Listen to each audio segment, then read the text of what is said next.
Homecoming at Pesantren, Idul Fitri 2025 in Lamongan. The morning call to prayer echoed through the quiet streets of Gresik as I loaded the last box of kue lebaran into my old Honda Beat. The sun had barely risen, painting the sky in soft shades of pink and gold. Today was the day I'd been waiting for, Idul Fitri 2025.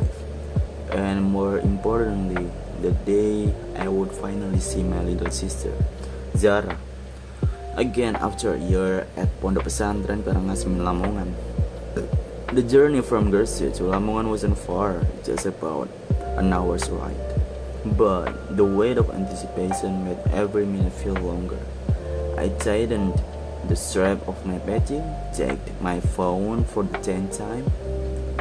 No new message from Zara. She must be busy with morning prayers, and kicked my bike to life. The familiar road unfolded before me. The stretch of highway past the sprawling paddy fields, the occasional roadside stalls selling nasi kerawu, and the towering billboards welcoming travelers to Lamongan. The air smelled of wet earth and gasoline, a mix that always reminded me of childhood road trips with Zara. As I neared the Pesantren, the scenery changed. The urban buzz of Gresik faded into the serene countryside, where the only sounds were the rustling of palm leaves and distant hum of Quran recitation. Then there was Pondok Pesantren Karangasem.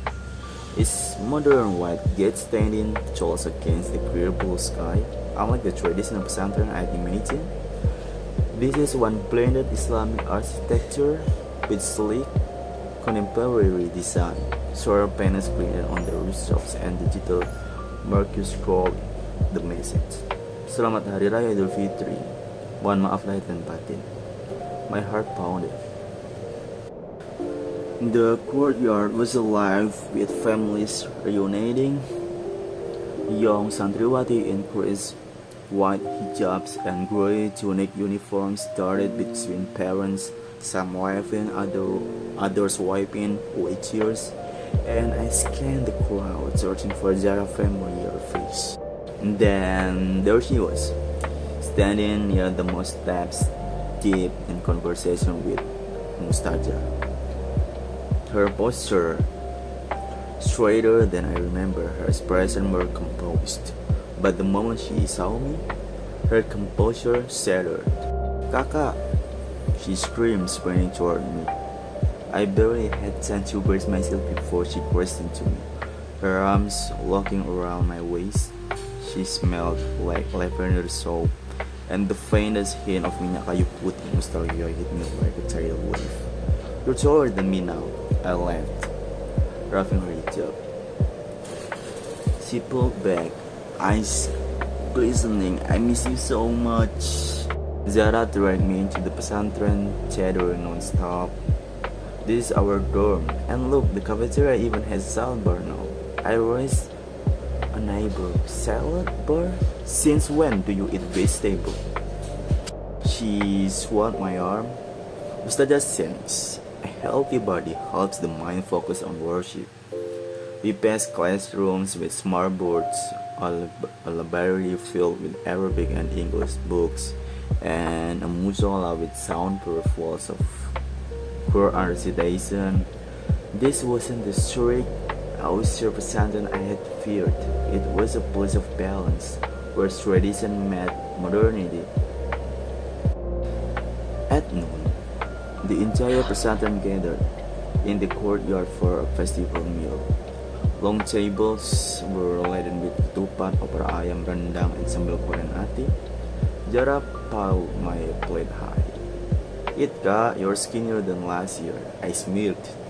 Says the girl who used to first survive on Einstein. She rolled her eyes but grinned.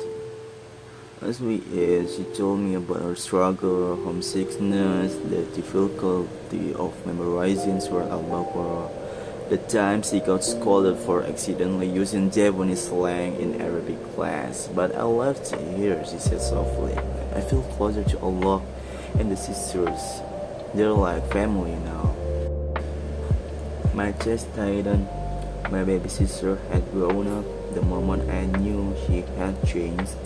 After Zuhur prayer, Zara was asked to lead a short tawsiyah, Islamic lecture for the younger girls.